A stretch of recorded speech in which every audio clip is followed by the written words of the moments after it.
She hit somebody, and they took the bow off another ship. Another one was being built. Really? Put on Wisconsin.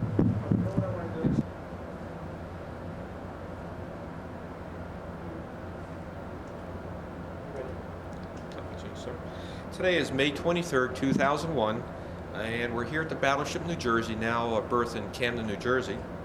We're speaking with Mr. Joseph Dugan of Clifton Heights, Pennsylvania, who served aboard the Battleship New Jersey from June 1943 through December 1945, where he served as a gunner's mate, 4th Division, 5-inch battery, port side. My name is Dr. Tom Bennett. I'm from Kean University, and I'm working with Mr. Paul Lobauer from Pro Media of Mount Laurel, New Jersey. Well, Mr. Dugan, thank you very much for talking with us today. It's a pleasure. We'll start off the conversation just asking, how did you get to come aboard the New Jersey? How did you end up on the ship? Well, I enlisted in the Navy in October of '42. Went to boot camp and gunner's mate school in Newport, Rhode Island. Went to another gunner's mate school in San Diego for a few months. And we finished up out there. We got all split up. And I was the only man sent to Philadelphia to get the ship. How come or why, I have no idea. And just military volunteerism, right? Navy policy. Navy policy. What was your reaction when you found out you're going to the New Jersey, one of the big battleships? Well, I knew it was a new ship, and I had no idea. I knew she was big, real big, but I wasn't aware of just how big. So I came into Philly and came in there on a Sunday, and they told me to go home and come back Monday. And Monday night I came over to the ship, and she was in dry dock. My first reaction was she wasn't quite as big as I thought she would, but that's looking at it in dry dock. Later on, after I got aboard, I became more aware of just how huge this ship was. What was your reaction when you finally came aboard and the ship went to sea? Well, we left Philly. We left to go on our shakedown. We went down to Guantanamo Bay. We went down to Trinidad. And it was an experience. Not being brand new, we didn't know anything about a ship really, what shipboard routine was, what activities were, and that's what it was, is to get us lined up and make sailors out of us. It was a mixed crew. We had a few veterans who had been in the Navy for a while, and they taught us rookies what to do and how to do it and when to do it. Now, your duty aboard ship was to be a gunner's mate. Yes. On a 5-inch gun. Specifically, what did you do on the gun? And then we're going to talk a little bit about the operation of the gun. Well, you had about maybe 8-10 men in a crew, and you had the mount crew and the lower handling. And my primary cleaning station was the upper handling room for Mount 2. Upper handling room. So the shells would come up from the magazine? Well, that handling room already had ammunition in it, ready. It already had a bunch of rounds in it to be used immediately. Then, yes, later on, if it was necessary, ammunition would come down from down below decks, and it would be passed up to the guns where the actual firing was done. But then any time we did any firing, the guns had to be cleaned, sponged out, all ammunition secured, the empty case charges stowed away, and stood most of my watches in Mount 4, watches in general quarters. So stood your watches was 4. If we were underway and actually getting ready to go somewhere, we stood watches 4 on and 8 off. So that meant 4 hours of watch. And you said the gun was on the port side of the ship. About where was it located? Well, the Mount 2 would be the first 5-inch mount on the port side. Mount 4 was the second mount. And then it was Mount 6, Mount 8, Mount 10. Did the crew normally stay together as far as bunks and other duties? Not exactly, no. You were kind of mixed up there. At one time they thought they would split us up a lot and have you scattered around in case there was any kind of a hit. No one group would get clobbered. Right. I think later on they realized this wasn't proper. It had a tendency to put you closer to where your workstations were and your cleaning stations completely. So kind of took a chance, but I think it worked out very well. By the way, how old were you at the time when you joined the New Jersey? I was 19. 19 years old? No, 20. 20 years old. Was that the first time you were away from home? Really, yes. Going away to Newport, October, that was the first time, and in San Diego, but this was the first time I was away for a prolonged period. Now that the New Jersey's going to sea, and it's going into the Pacific Theater of War, what was your reaction, if you can recall, to the war? What was your reaction? What was the reaction of the other men around you to the fact that you're going into a dangerous place? Well, some of the senior petty officers and crewmen had already been out in the Pacific or somewhere else anyway. A few of them were Pearl Harbor people, not too many. And they were the ones who knew more about combat. The rest of us, I guess, were civilians turned sailors, and it was going to be a learning experience. It was whatever would happen. Perhaps some had relatives who were veterans, something like that, maybe a little bit. My father had been in the Navy World War II, World War I, but his had been on a transport, and he went to France and made one trip over, one trip back. So except for what he told me a little bit, I had an uncle that had been in the Navy prior to World War I, and he told me a little bit about it because he had been on the Vermont, which was an older battleship. So from the two of them, I had a slight idea of what Navy would be like. It was, you'd have a bunk, you get fed, you get washed, and things like that. So, but what it would mean later on is for actually being in combat, that was something that had to be learned as we got there, and pick up the information was given to some veterans who had seen combat before. Was there any reaction since you're going to the Pacific towards the Japanese? Any feelings towards them? Yes. Okay. Get rid of them. They're out of the way. They're the enemy, and they're supposed to be eliminated as quickly as possible. One thing there, my father worked on the railroad, and he worked down South Philly at the freight yards, and he would come home sometime and tell my mother, well, we loaded another ship. He said, we'll get it all back. And I didn't fully understand, but what it was, they were Jap ships taking scrap metal back to Japan. And of course, Dad being a little bit more worldly and more experienced, he knew what it all meant. Could you talk to us a little bit about the 5-inch gun? We're interested in the gun operating in a combat situation. What would happen when you're did you use it for anti-aircraft at long range or shore fire for the Marines, Army troops? Well, for us during World War II, it was mainly anti-aircraft fire. And we would, battleships, other ships would travel with the carriers and hopefully act as a defense for them. We did some bombardment, but very little, because the 5-inch, you have to get in within less than 10 miles to be effective. So the 16-inch gun can go up to 30 miles. So for the 5-inch to be used for bombardment, you had to get in much closer. So our primary purpose for the 5-inch was anti-aircraft defense, either for ourselves and mainly for the carriers that we were helping to protect, along with the cruisers and the destroyers and those other ships. Tell us what would happen when you're using a gun in actual combat for anti-aircraft protection. What would go on in the gun? What would be happening? Well, once you got inside the mount, and they would close all the hatches, and you were inside there. And you had about 13 men. You had 2 loaders on each gun, and a hot caseman, and a mount captain. You had a pointer and a trainer. You had a fuse setter and a sight setter, and a mount captain. But once they closed it up, you didn't see anything, and you were concentrated strictly on loading the guns and making sure that nothing happened or anything went wrong while it could be corrected quickly. So you weren't aware of anything was going on around you. You're just locked. Everything was there to load the gun, keep it going as much as you could. I think they felt a good gun crew could do probably about 14 rounds per minute. But that was difficult because you got to realize the gun is controlled remote control from the fire director. The guy up there has a sluice sight. So what is a sluice sight? Well, that's the control. When he's up there in the director and he's sighting the target, and it's just a very little device, something more than glorified joystick. So every time he moves it right or left, the mount moves right or left. He moves it up or down, the gun's elevated or depressed. So with that, it was, with the mount rotating, it was a very shaky ride, very shaky. So it was very, very difficult to maintain constant loading.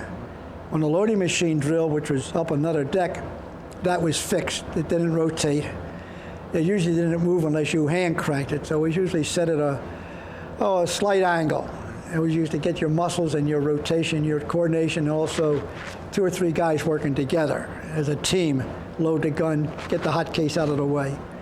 So 14 to 15 wouldn't have been for a prolonged period of time because of the mount. The movement of the mount was too erratic. It was because you'd be chasing the guy up in the director. He's chasing the target, so it's just like leading the target, the gun's going up and down. So it was very difficult, but a good crew could really do a job. Was it hot in the mount? It could get very hot in the mount because you had a engine for the guns to elevate, one for the train. Each gun had a engine or a motor for the ramming device. You had smaller motors for the fuse setter and sight setter.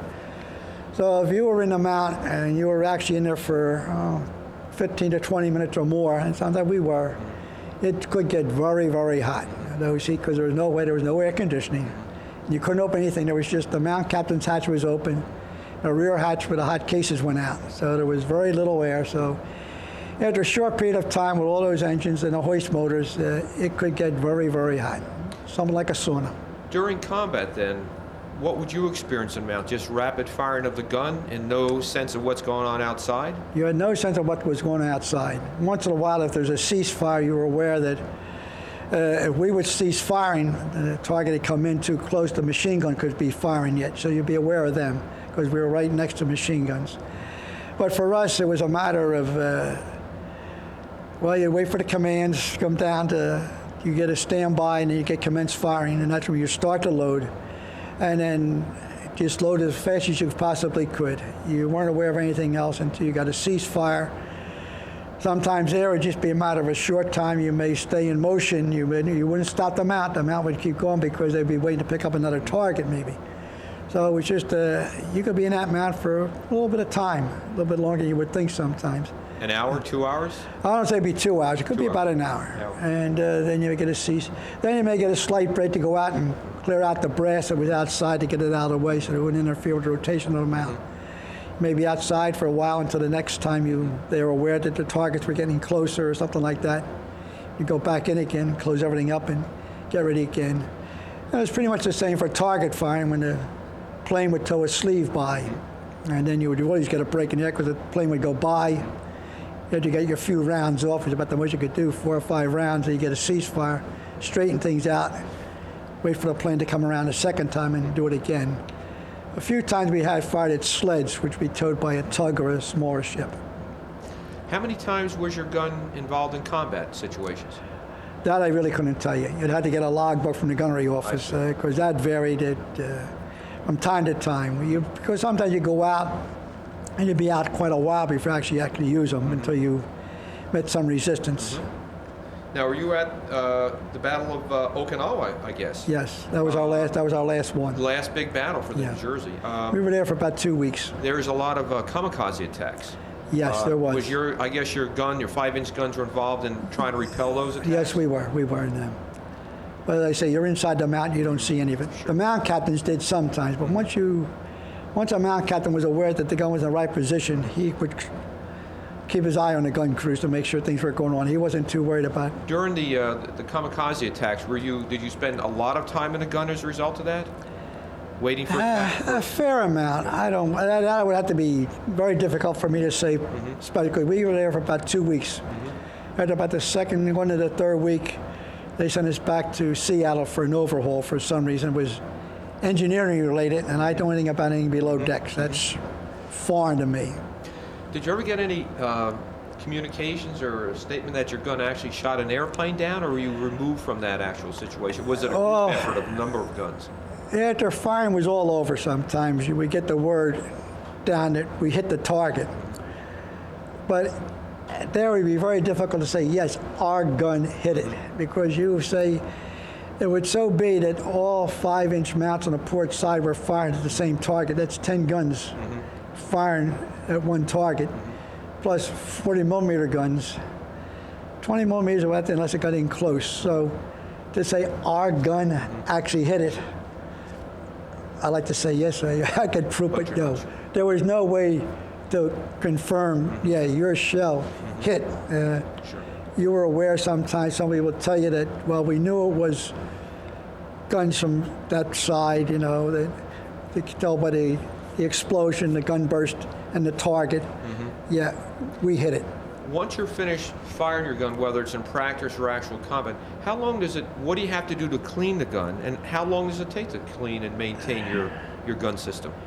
Well, they were sure that we weren't going to be used for a while. They knew that It was just a firing exercise, target practice, fine. At the end of the day, they say, all right, everything's secured. You'd train around and you would clean up all the powder cases that were still empty there and put them away. Then you would train your mount around, and you had 2 guns to clean out. You had to sponge them out first, flush them out, make sure you got as much of the residue powder that was in there, things like that. Get that all cleaned out, and then swab them out with a coating of grease and oil. So 2 guns with a gun crew, it could take a bit of time, a good hour, maybe 2 hours. You'd be working inside the gun to do a lot Well, of that. no, most of it was inside and out. Inside. You'd have to sponge it out. You had to work it from the outside. You had a special rigging you put in there, like extension poles, and you had a big.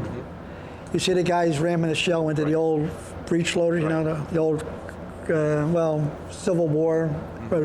That's what we did reverse. We took it as sponge it all out, wipe it all out, and then do the same thing on a loading tray, clean that all out, then coat it with grease and oil and things like that. Anything else about your experiences in war that you think is important to mention at this point? That would be kind of difficult. I didn't keep a log or a diary. I remember the first time we went in action was the Marianas, and that was what they called the Mariana Turkey Shoot. How did Most of that I read about later. We realized that between all the ships and the planes and the carriers, they had a field day with the Jap planes. They cleaned them out. I think it was like 10 to 1, the ratio. That was our first experience. What was your first, describe your first experience being in combat, if you can. That would be difficult at this time, a period of time. We realized that we were actually engaged, had met the other guy in one way or another. Of course, there were no other ships of any account. It was mostly the guys coming out from the shore, from the beaches. So it was mostly smaller planes, and we actually didn't see it because we were inside the mount. It was mostly talking to some of the guys who were on the machine guns because they actually had seen the planes and whatnot. But being aware of the fact, and as I say, some of the veterans who now had gone back and say maybe had gotten revenge perhaps because some of them had been, one shipmate had been on the Oklahoma at Pearl Harbor and he was at Northampton when she got sunk. So for him it may have been something special. And a couple of the guys, one guy I think had been on the San Francisco, which got beat up. And so for us it was, yes, we finally know we've been through it and whatnot, and we come out of it okay. So it was a relief, I guess, and perhaps more to come, but we knew what we'd be facing. What was your reaction when you found out the war was ending in August 45? Your reaction, the ship's reaction? Oh, that was a little bit mixed. We had been in Seattle or Bremerton for an overhaul for about, I think we got in there in May. I think about the time we got in, VE Day hit. And by the 4th of July, we were on our way back out. And we had stopped at Pearl Harbor. We were on our way to the Philippines, and the word come down, whatever it was, that the war was over. And we felt great. We're done, we're finished. And we thought we'll go home. There was also some scuttlebutt that we might be the big ship, because we had been the flagship for Halsey and Spruance. And Halsey was from New Jersey. Of course, President Truman was from Missouri. So it didn't work out. When we got into Tokyo Bay, there was one other battleship, and we were there about 3 days, and she left. And we were part of the occupation forces. So it was a little bit mixed. We had our, pipe dream was exploded. We were not the big ship. We were cleanup detail. Did you go ashore at all in the initial? I got ashore later on a couple of times. I had shore patrol once right there in Yokosuka. I did get up to Yokohama once and Tokyo once, and that was about it because Liberty was rather restricted. You weren't allowed to go anywhere too much. The Army had complete control, and transportation and whatnot. It was kind of confined. What was your reaction to being in Japan now that the war has ended and you're on shore patrol? You're aware that you weren't a welcome visitor. That was quite obvious. You would get dirty looks. And going up to Yokohama and Tokyo, and we saw the damage from the bombings and everything. It was quite a shock in a way to see all that had been destroyed and realize just what had happened. And probably very, very glad that it was all over and it had nothing that they anticipated, like they were saying, the reports even we had gotten through the scuttlebutt, through the grapevine, whatever it was, that we ever went against Japan for an invasion. And I think it was particularly after Iwo Jima and Okinawa. I knew the fight that the Jap military had put up there, where they did not surrender under no circumstances. And the unfortunate part was so many civilians got killed. Now that you're looking back, and you're getting all these war stories of what happened and how, it made you realize that we were lucky. Somebody said that I heard later on that they had made the Japs put up white flags or something, their bed sheets or whatever, wherever there were gun emplacements, and they said it looked like somebody had put their laundry out back home and all the washing was done on Monday, that there must have been all over the place. So we had invaded. The loss of life for us would have been tremendous. Some people argue about the dropping the bomb, but I leave those with philosophy and psychology. Let them figure that one out. I think some of the veterans, particularly Marines and Army guys, were probably very glad they didn't have to invade. Now looking back on your service on the battleship during World War II, is there anything you carry with you, any way it's impacted you, had a big effect on your life? Not directly, in a way. Kind of glad I went through it, perhaps, and to some extent, that others didn't have to do it. The only two things that stand out, the couple of typhoons we went through as much as anything else, because we never really engaged the other fleet head-to-head. We missed out on that one real big fiasco at the Philippines, unfortunately. But that's the way it bounced. We missed that one, and that kind of hurt to feel that we had gone through all this training, and that was the big game or the big show, and we missed it. The only solace there was that some of the ships that got banged up at Pearl Harbor got revenge at the Philippines. But we missed the big one, and that kind of hurt. And the typhoons, when we realized that one typhoon we lost 3 destroyers, and this ship, being as big as she was, she took a beating. And the destroyers, they took a bigger beating. They were tough. They were 2 bad ones. And the fact that we never met the other fleet head-to-head, except for the couple of times we engaged carriers in a long distance, and it was different. Any final thoughts, comments that you'd like to make? Oh, she's a big ship. I'm glad she's kind of mixed in a way. I'm glad she's here in Philly. First, born and raised in Philly, my father-in-law helped build the ship, and I didn't know that at first. And then I've known other men who worked at the Navy Yard and helped build this ship. So the fact that she's across the river from where she was born, so to speak, helps a lot. And I did have one last connection. I stayed in the reserves. And when they were putting her back together for Vietnam, I had 2 weeks duty at the Navy Yard, and I helped put her together for Vietnam. So that was it. Well, thank you very much. Today we've been talking with Mr. Joseph Dugan of Clifton Heights, Pennsylvania, concerning his duty aboard the Battleship New Jersey from June 1943 to December 1945. Thank you very much, sir. It was a pleasure. Thank you. Oh, you're smart. Thank you. Good conversation. Thank you.